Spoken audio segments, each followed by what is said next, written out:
আমাকে একটু এবার নাকি না ঠিক আছে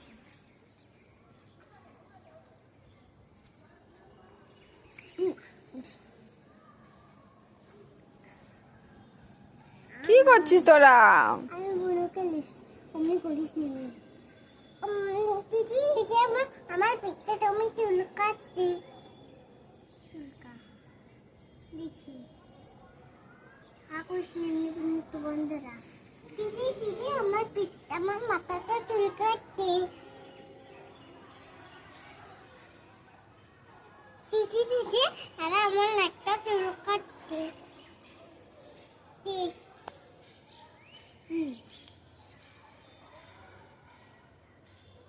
দিদি দিদি নালা আমার আমি পড়াতে পারবো না তুই চুল দিয়ে যা ধর